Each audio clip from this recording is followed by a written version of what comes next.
One, go. Hello, Blues fans. We're back with another MonBlues podcast. This week, we're joined by Scott Lawson, former Scotland international and current director of rugby at St Andrews Uni, and former Samoan international Quintan Sanft and current Kirkcaldy head coach. So, Scott, we'll start with you. First of all, would you just like to give us a wee biography about yourself? Yeah, hello everyone, hope you're all safe and well. My sort of rugby journey, if you want, biography, is I'm a bigger boy through and through. Came all the way through their youth section from sort of primary 3, primary 4, all the way through to the under-18s and first team. Played there until I was 20. I then went to Melrose for a season. It was actually after Bigger got promoted, which was brilliant. From then, the Division 3 into Division 2.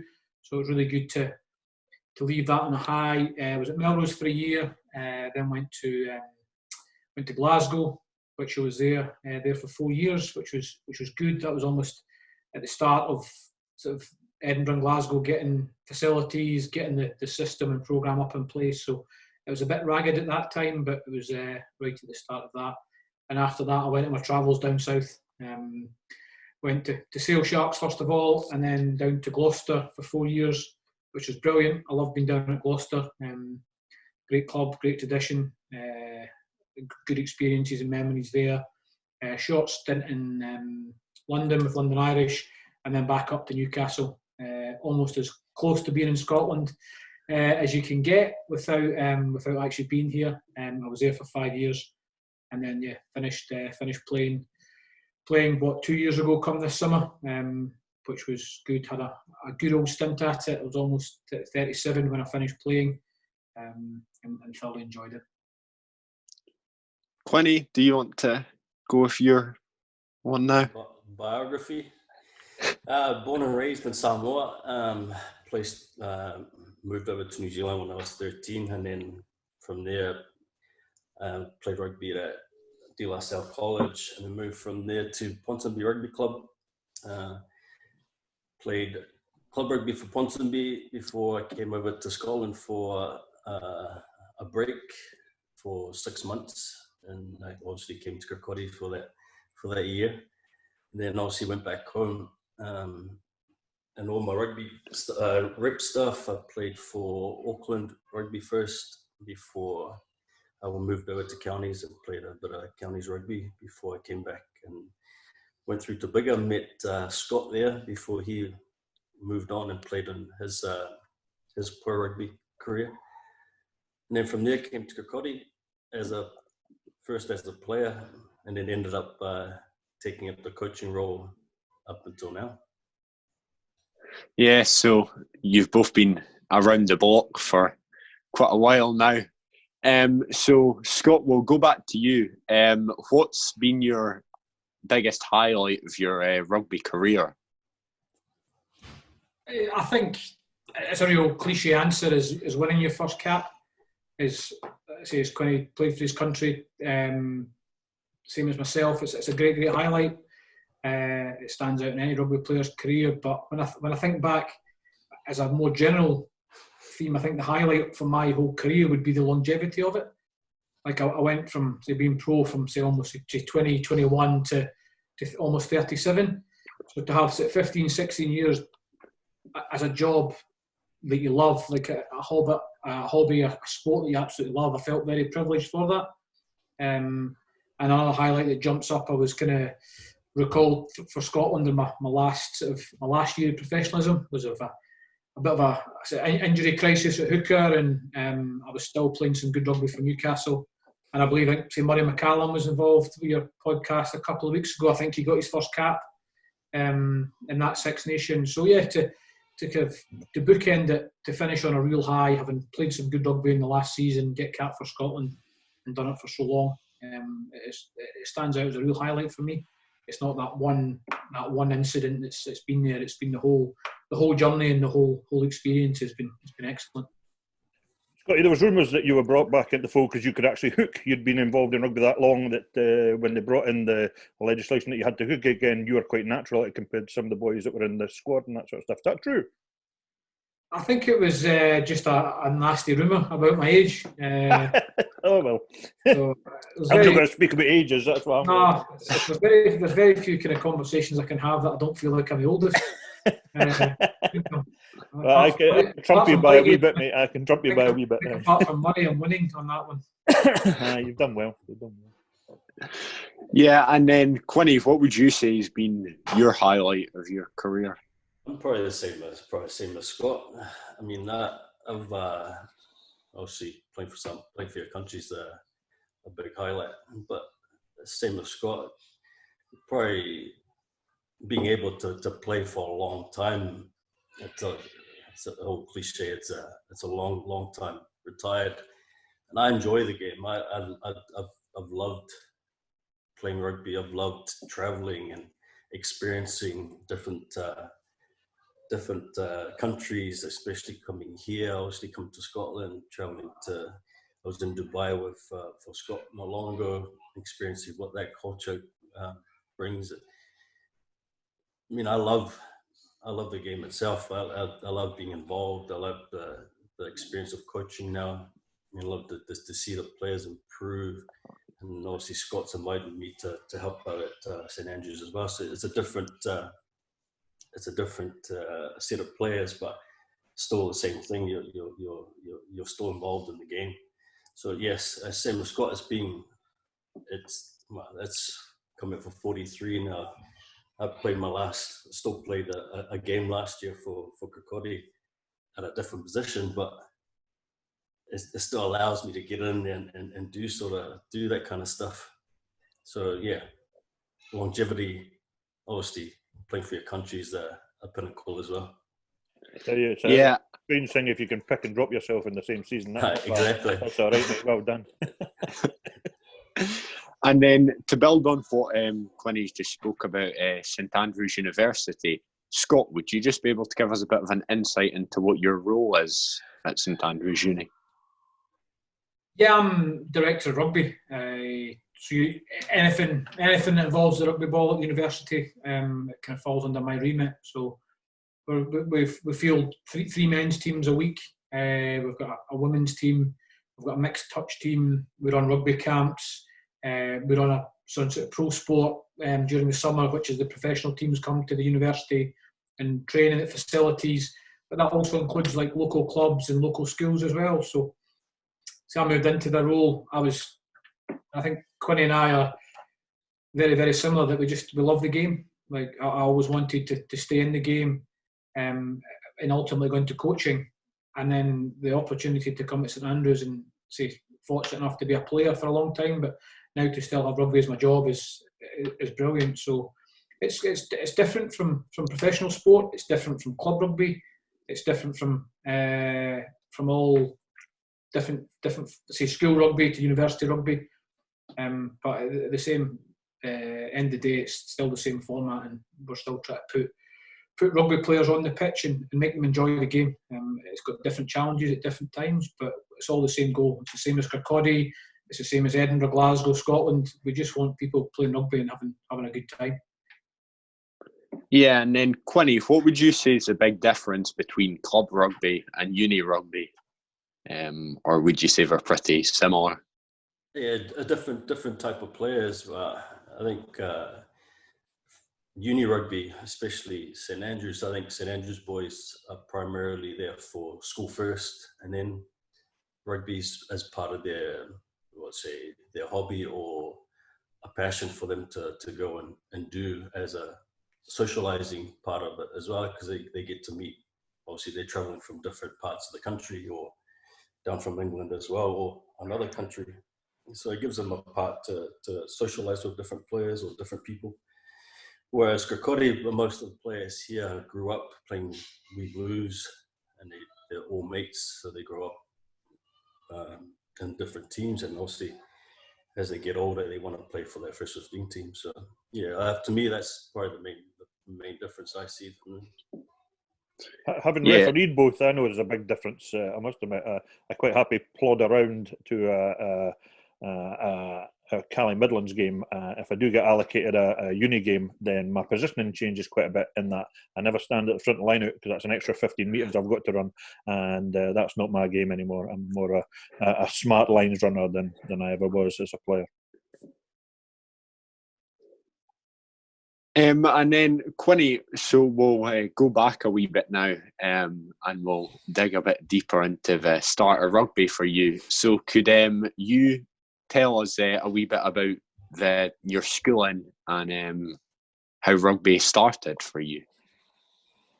Rugby started for me when I was young because I grew up with an uncle that played for the All Blacks, an uncle that coached Samoa, an uncle that played for Samoa. In fact, 3 of my uncles played for Samoa before, as I grew up. So those are my so-called heroes.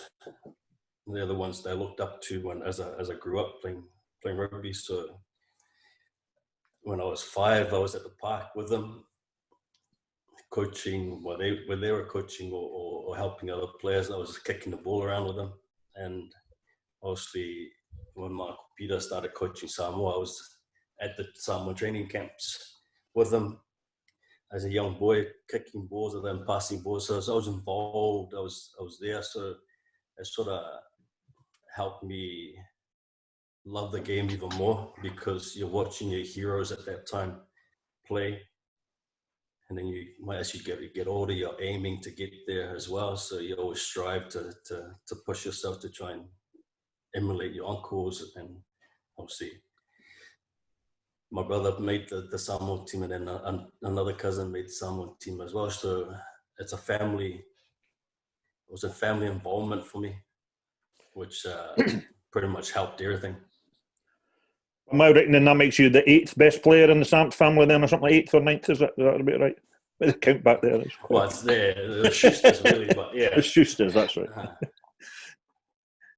And then, Scott, how did rugby come about and start for you? It was all Biggar Rugby Club. I think very similar to, Biggar and Kirkcaldy, even historically and probably currently, have very similar roots. I think they've got a really vibrant youth section. I think they value the kids at their club as being the lifeblood of the first 15, and it's the way it should be. They should come up from 6-7 years old, recruiting from local schools, but get them into the club and create a real identity. So for me, it was all the club. There was rugby at school, but it was very, very, very, very sparse at Biggar High School at the time. So it was all about the club. Great coaches that volunteered and came along, say Mondays, Wednesdays, Tuesday, Thursday nights, and again on Saturdays and Sundays, relevant at your age. So yeah, I'm very, very fortunate to have had a good rugby schooling via the club, and as a result of that, I think I've still got a huge affiliation for Biggar. It's still where I'm from, and very, very proud of that. Yeah, and Biggar is something that both of you have experienced as a club. Quinny, what was your experience like at Biggar? Oh, I loved it. Good people. They allowed me to stay in the town as well, so I got to stay right in the middle of the town above a pub. So it was a new experience for me coming from Auckland, especially Auckland being a big town, going to a small, a town with probably a small village, and experiencing something different from what I was used to. But one good thing about Biggar was that they were good people. They helped you out if I needed anything. There was 2 of us, then another guy, Eddie Manawaiti. But yeah, they were really good to us. They helped us out a lot with a lot of stuff. So in terms of rugby, as Scott said, as the rugby community, the rugby club itself, especially, it's very, very, very, very similar to Kirkcaldy with the Wee Blues. Everyone's vibrant, and everyone's so helpful. Yeah, so we will now move on to the bag with Corgi. So sorry, man. Just before we go into the bag, I think back to, I know this is about Kirkcaldy, but I think when I look back over that period, say it was almost 18 years ago, 17, 18 years ago. I was, say, 19, 20. Quinny was about 25, 26. He was a bit older. But I think the big important thing was there. We had I've got a picture in my garage of when we got promoted, and it was, say, Quinny and Eddie, and the rest of them were bigger boys. They'd all played for the minis, the under 16s, under 18s, and I think as a healthy club, that was absolutely perfect. It was, if you want, 2 overseas players that were fully invested in the club, that made a massive difference both on the pitch and off it. And I think Kirkcaldy have done the same over the years. And I think when I look back, I think that's when you get it right as a club. You've got the perfect blend. I think along the ways, various clubs, and say bigger Kirkcaldy along the time, you bring in 3 or 4 guys from out with the town, from overseas, and you lose that identity. But I look back at that period for bigger. I thought the blend and the mix was perfect. We had really good people that had come into the club, and we had a great core of 24, 25 sort of local lads that had done it. And I think that was the perfect model for Scottish club rugby. I think bigger have almost got back there as well. I think they've got a real good core of kids, and they've added 1 or 2 people in to supplement it. And say very similar to Kirkcaldy. I don't know the exact situation at the moment, but I firmly believe for clubs of that stature, it's key and critical that you create your own, because when we compare club rugby to university rugby, club rugby has got an identity. You've got to be proud, and you've got to want to play for the club. And yeah, when I look back on that period, I think the blend we had back then was absolutely perfect. I think you're right, Scott. I think the year we won the league a couple of seasons ago, you look at that team and they were all, Fife boys anyway, but majority wee Blues that had come through, and family members, their mums and dads were involved in the club and that sort of stuff as well. It became the sort of, almost like in talking to Quinny, in the past, the centre of the town, as a rugby club is in Wales, where I come from, and in New Zealand and that sort of stuff, and that made the heartbeat a bit stronger.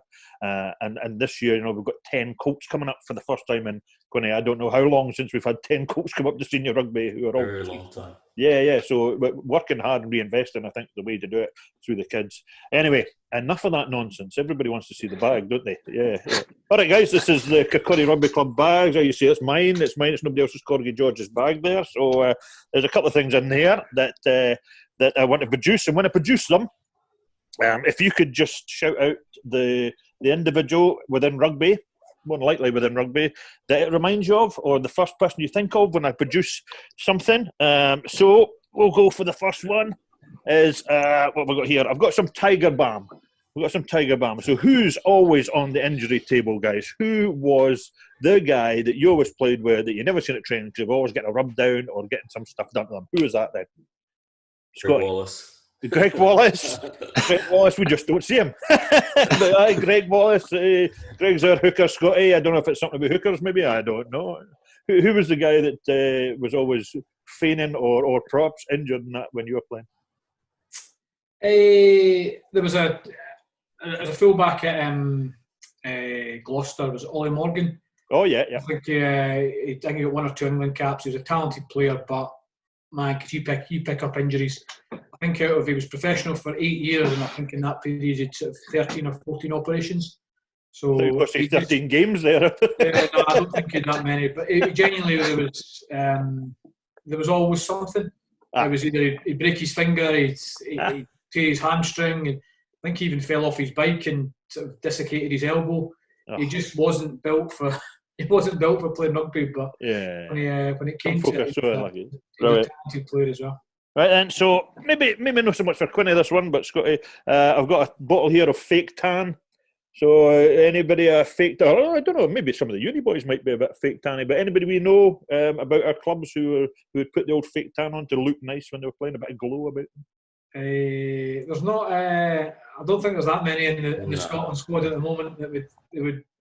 We were whispered about one last time we spoke about this. A young son maybe of a famous international fullback. Yeah, well, that's the one that jumps to mind for me. But it's a bit, that and his whitening of his teeth, I think, would be gives that contrast. But yeah. Quinny, nobody from the Samoan team? No. There's a wee boy plays in the wing for us every now and then when he can be bothered turning up. That glows ever so slightly. Jack Devine, is he quite shiny for somebody that comes from Costa del Kirkcaldy? It's quite strange to see that sort of glow about an individual. Would you say? I actually made the mistake of I'd sort of just going through my daily beauty routine, obviously, sort of shaving down, making sure everything was in place, and I reached for it was quite a hot day, I reached for my wife's moisturiser and gave it a kind of rub on to the old face and cheeks, just to make sure I was nice for the following day. But little did I know it was tan prolonger. So I went into training the following day, and I didn't have a clue, really. It wasn't really on my remit to check how I was looking before I left. It was only when the physio said, "Scotty, have you been in the sunbeds or doing this?" And I looked in the mirror. I looked like a bit like a Scottish Oompa Loompa, and it was a mistake I never made again. So. Aye. I'm sure it changed your whole regime when you walked out the door with a quick glance to the mirror and that sort of stuff. When you whole complexion was orange. Right, I'm gonna bring out one now. Quinny, I've got to limit you to you told me you play for Samoa. I've got to limit you to 10 people at the most. You've got to name here. So 10 people. Who's the red card king that you played alongside? Who got more red cards than anybody? Do you think? I don't know anyone that's got a red card from that play. No Samoans at all. Not Samoa. maybe in Kirkcaldy though. Yeah, someone's dad. Someone's dad. Someone's dad saved my life. Mother's dad is famous for that. I don't know how many times he got sent out. Too many to count. Before I bring in Scott, let me tell you a story about someone's dad and I playing rugby when we worked together many years ago, playing against the prison service across in Fetties in Edinburgh. We won about 100-0. It was a dreadful game. Nobody got a thing out of it at all. It was awful. It was one of those honkers that we've all played in. And I made a silky break. Got tackled, felt a butt ruck, and presented the ball beautifully like a pencil, like we show these kids how to do now. And one of the prison officers obviously didn't like me, so stood in my throat, a big stamp on my throat. And by the time I got up to hit him, Ollie, senior, had hit him 3 times. This boy was laying flat out on the ground like that. But I think Ollie got yellow carded. The boy knocked out got red carded. I got red carded as well, apparently, because I started it, which I thought was quite unique. And then I got hauled into the boss's office, the big boss at police headquarters in Glenorchy, and he was giving me a lecture. Fortunately, he was a rugby fan. He said, "I'm putting you on a referee's course so that you can." When will I ever use a referee's? Get that, stick that. So, Ollie actually saved my life, Big Oliver. Scotty, anybody that comes to mind when I shout that at you? I played at London Irish for a year. It was Chris Halliafia. Yeah. Big Tongan number 8. And I think he was a prison officer back in Tonga before he came across, so the story goes. So yeah. Now he was on his game. He was a hell of a player. Remember watching him. His ball carries again. A few of them were kind of on the line of marginal. So he got a reputation and he got himself a few red cards. Can you imagine some of these boys nowadays, the way they've forced referees to penalise anything? No, I think so. Actually, I think, to be fair, when you actually look at it, when I remember, it's Chris Halliafia tackling Ollie Morgan. I think he actually broke his cheekbone.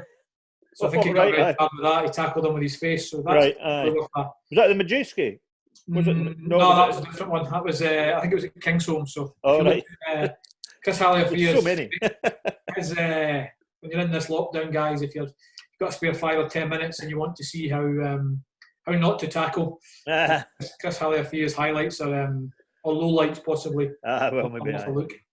All right, I've got another one here. This is a big one that's coming out of the bag now. So, who? Oh God, this is massive. This one. So, who?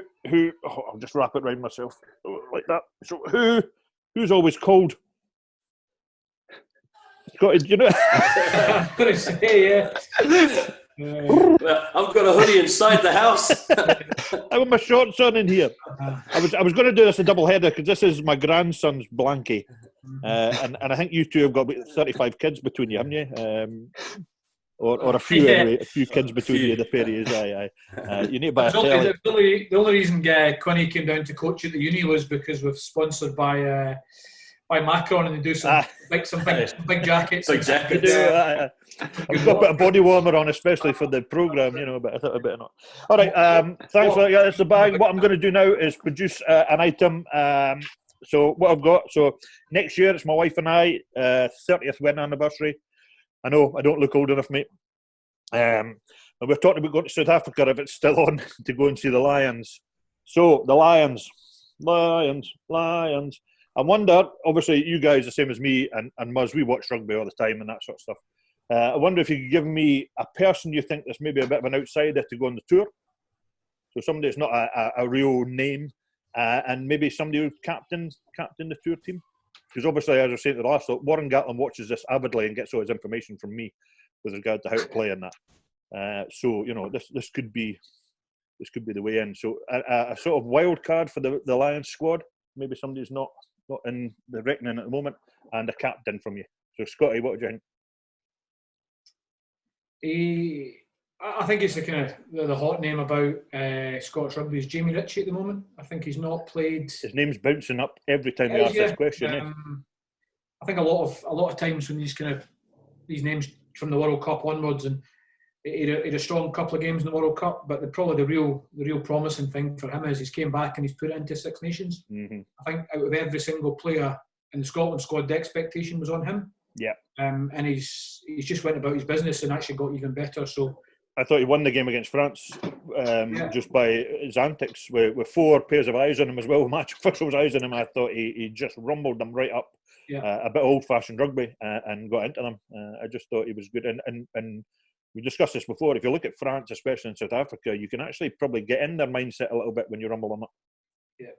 I think especially within Scotland, because there's such a small player pool at the very top, I think we tend to hype people up. You play a couple of games for Edinburgh, a couple of games for Glasgow, and you get labelled as the next Scotland captain, Lions captain, and things. Yeah. And he's actually risen to that challenge and done really well. So I think he's got an outside chance. Mm-hmm. Again, back row is always a position with so much depth and quality in there.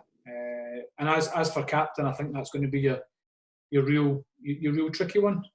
Just because I don't think there's any huge standout captain currently of a Four Nations team that's above and beyond it. Say Alan Wynne-Jones possibly could be not guaranteed test spot. I think Owen Farrell's probably your one that looks like he's going to be definitely in the squad.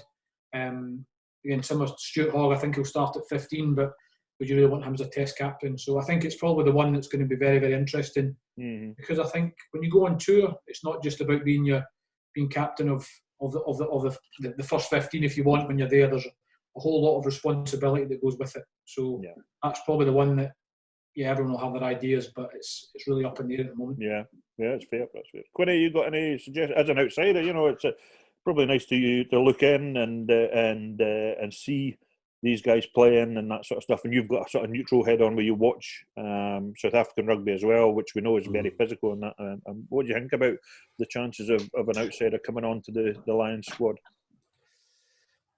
Well, Scott's touched on a good forward, which is really good. But I'll go on the backs. I think the centre for Ireland, I think he's I can't remember his name now.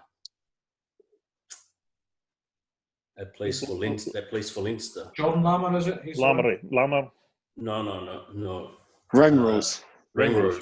Yeah, I think he's class. I think he's a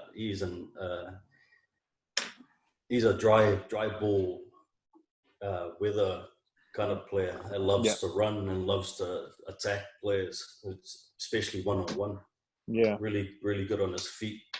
Really good at linking with his outsides as well. So I think he's an outsider. Obviously, captain will depend on the 4 captains of the 4 nations that are going to travel. Alan Jones, you wouldn't go past Alan Jones though. So it's one of those strange things when you look at the coach as well, and he'll probably like someone that's got a bit of presence about them, as in size and that sort of stuff. He seems to like to go down that way with his captains.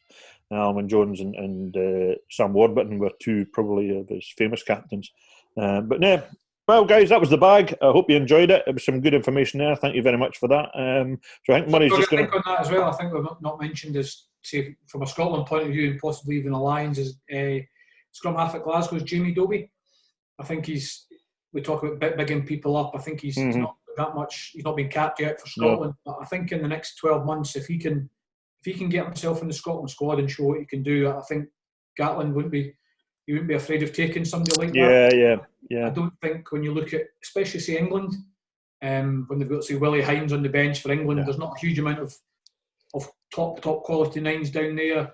Wales have got some good nines and say very similar to Ireland, but it's a different type of game. But I think someone like that, when he mentions at top of the ground stuff, midweek test kind of player, I think he could be in the mix. It's really interesting, yeah. In 12 months' time, if he gets a breakthrough with Scotland, and I think this Six Nations for Scotland was about stabilising and putting some good performances in. Yeah. And I think it's just a shame that the summer tour was cancelled because I think, or potentially cancelled. I think he would definitely have went on that, and he would definitely look to him in the autumn. I think because he's the next Scotland 9 for a few years. Brilliant. Excellent. Thanks for that, guys. Thank you. What club did he come from? He went straight from school, so he signed professional from. He's Edinburgh based. I don't know his background, but he's straight from Merchiston School, straight to Glasgow. So he's not even played Scotland 20s, 18s, 19s. I just wondered if you knew him from your stint. No, it's just no, not at all. No, it's just you've heard these good things, and I think he is the next best thing. So could disappear. There's a scoop, guys, for us. Gee whiz, we're almost like a proper programme here. This is getting beyond the joke. Right, Murray, round it off. Take us home, baby. So, Quinny, one interesting story we're wondering if you could expand on. It was about the phone call that you got about a Samoan call-up. Oh, it's just for the Sevens? Yeah. Yeah, well, it came at night, so I thought someone was playing around with me. And I thought it was a local boy at the time who had called to say I was in the Samoa. But as he kept speaking, you can hear the different twangs of the Southern Hemisphere accent come through. And when he said, "Oh, we need you to come play down in Twickenham for the Samoa team," I was going, "Man, I've been out of the game for 2-3 years now. I'm not, and plus I'm not fit enough to play international sevens." And as he kept on going, I was going, "This is becoming a little bit true now." Oh no! Exactly. Oh no! Oh no! Didn't come to mind, but yeah, similar to that. Especially at sevens, because sevens trying to cover a full pitch when you're not fit enough, and then you're playing against some top players. But the good thing is the team that I went for that year, they got called in for that year. The following year, they won the series itself. So, wow. Bit of influence there in Quinny, was it? A bit of influence, obviously. They listened to you when you just a tad. Yeah, so that was the highlight. Well, the highlight. It was shocking, shall I say? But good news at the same time. Was sevens ever your favourite game, Scott? To watch, Muzzy, it's brilliant. Yeah, sunshine, cold beer, watching sevens is pretty good. So. I must admit, we enjoyed, say, Biggar's almost a Borders town. We enjoyed the kind of the Border Seven circuit. I did enjoy it a bit when I was younger, but it's taking it to the next level. It's a fit man's game. So. Yeah, and then Scott. So we'll come back to you. So.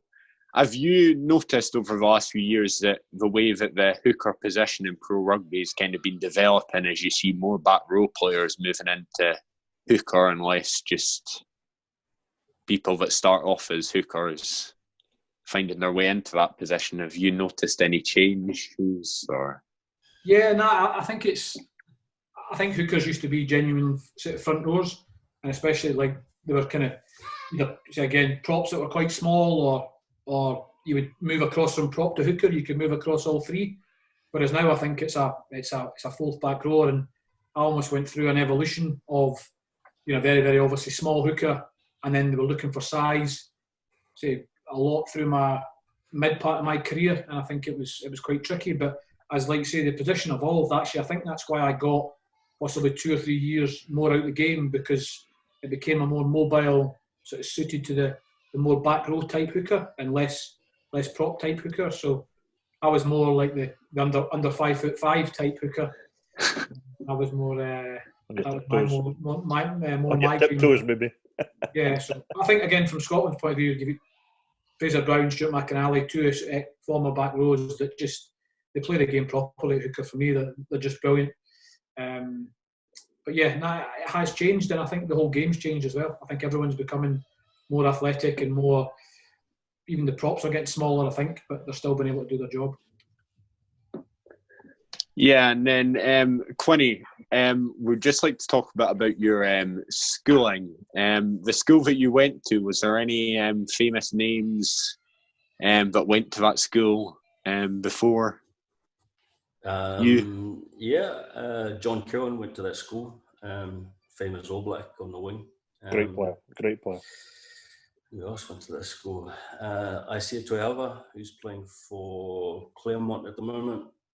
He went to the school. That's about it. There's about 2 All Blacks that went to that school. Yeah. But John started it off, and then obviously pushed on everyone else to try and strive for that. There's a lot of boys went through there through like age school rugby stuff for New Zealand, but the 2 All Blacks are John Cowan and Isaiah Toiava. Yeah, and then now to begin to round off the show, a question for both of you. If you had anything that you could do to improve rugby in any aspect of the game across the board, what would it be that you would change? You go first, Scott. Manners, and take manners out of the game. Like people say this is quite a common question, Muzz. I think it's a good one. I like the product we've got. I really do. Like, you can talk about little things about speeding scrums up or kicking or whatever, but the big thing I've learned, say, coaching the uni, coaching, say, Scotland 20s, been involved in the programme. Every level of rugby is different, and I say I'm very keep kind of saying it. Like, I'm passionate about the game, so I love as much sitting watching my son play for the P7s on a Saturday morning as I do watching a Six Nations game or a Super Rugby. So the rugby finds its own level. I think, like, to be positive, we've got a really good product. It's ruined by some pretty dodgy refereeing at times, but That's me. It's pretty good. I think there's various tweaks and things that we keep making it, but all this health and safety about tackle height and head contact, we've got to look at it, but it's a physical, confrontational sport that we play, and that's what makes it so good. And I think we've got to, protect individuals, but also protect what the game is. And I genuinely, I really, really enjoy watching it. I really enjoy being involved with it as well. All right. Quinny, you anything to add? You don't have to add any more to that. He's conserving energy in case he gets a call up for the sevens again. That's what he's doing now. Excellent. So we'd just like to say thank you to both of you for coming on the show. Thank you for using your time to join us, and thank you very much. Yeah, great guys. Thanks a lot. Appreciate it. Cheers, guys. Thank you.